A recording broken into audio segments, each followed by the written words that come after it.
उत्तर कर्नाटकातील तुम्ही एकमेव अल्पसंख्याक आमदार आहात. मंत्रिपदासाठी हा किती महत्त्वाचा मुद्दा आहे?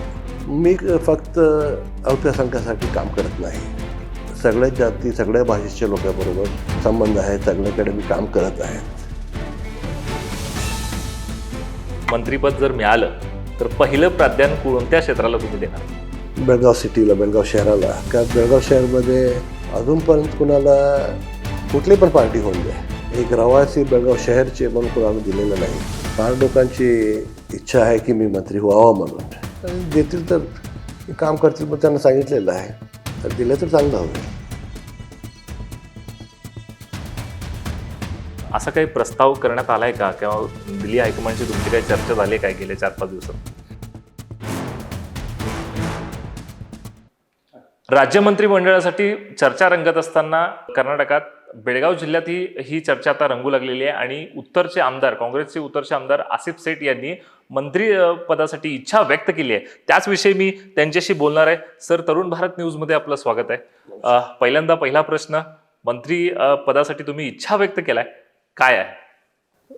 माझे जे लोक आहेत, तिथं फॉलोअर्स आहेत, म्हणजे पार्टीचे लोक आहेत, त्यांनी मागणी केलेली आहे माझ्याबद्दल.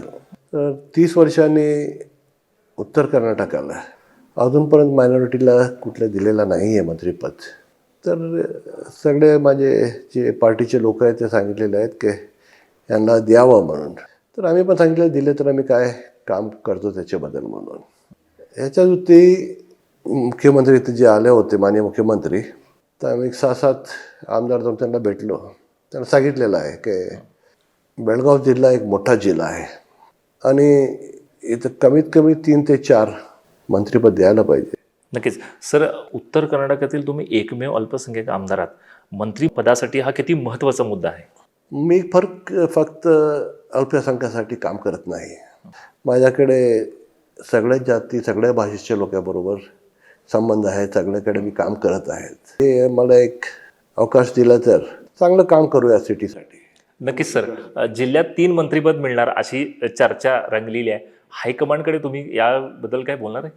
हायकमांडला तर आमचे ज्येष्ठ नेता जे आहेत सतीशानंद जारकिहोळी, त्यांनी त्यांच्यावर बोललेलं आहेत. मी तर विचारलेलं नाही. दिले तर काम करतो म्हणून सांगितलेलं आहे. दिले नाही तर पण थँक्यू म्हणून सांगतो आणि आमचं जे काम करत आहे मी ते काम करतो. राज्यात तुमचे सर्व मंत्र्यांशी खूप चांगले संबंध आहेत.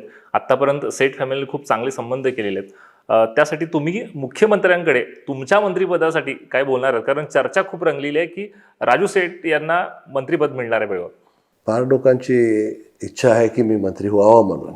आणि त्यांनी जाऊन सतीशानंदला पण भेटलेले आहेत, मुख्यमंत्रीला पण भेटलेले आहेत. मी पण एकदा भेटलेला आहे मुख्यमंत्रीला. आणि देतील तर काम करतील, पण त्यांना सांगितलेलं आहे. तर दिलं तर चांगलं होईल. जिल्ह्यात मंत्रिपदाची चर्चा तर रंगली आहे, पण तुमच्यासोबत अजून काही मंत्री आहेत. या शर्यतीमध्ये खूप जण आहेत. याकडे तुम्ही कशा पद्धतीने बघताय? कुणाला पण बेळगाव जिल्ह्यामध्ये दिलं आहे तर मी खुश आहे. काय माझ्या जिल्ह्याचं काम होईल, माझ्या क्षेत्राचं काम होईल. आणि सतीशाने तर काम करत आहेत माझ्यासाठी.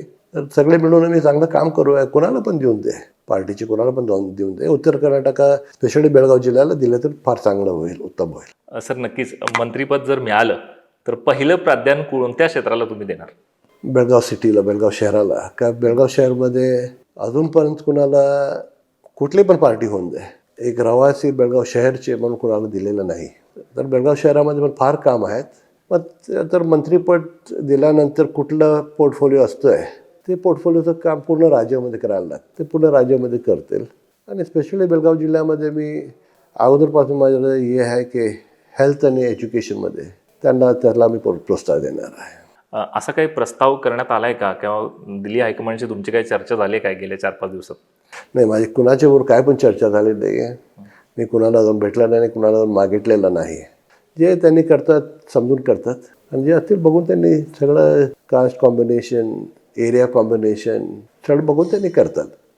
बेळगावातले मंत्री सतीश जारकिहोळी आहेत, त्यांच्याशी पण काय या संदर्भात काय बोलणं झालंय का की बेळगावात मंत्रीपद पाहिजे कारण बेळगावचा विकास झाला पाहिजे असं तुम्ही म्हणताय? त्यांनी स्वतः मला सांगितलेलं आहे की अल्पसंख्याला दिलेला नाही, मी प्रयत्न करतो तुमच्यासाठी म्हणून. कसं होतं, कुठपर्यंत जातं बघूया त्याला. तर हे होते उत्तरचे आमदार आसिफ सेठ यांनी सांगितलं की जर मंत्रिपद मिळालं तर बेळगावचा नक्की मी विकास करणार. असा ध्यास त्यांनी घेतलेला आहे. माझं सहकारी तौसिफ मुजावरसह मी विजय निंबाळकर, तरुण भारत न्यूज, बेळगाव.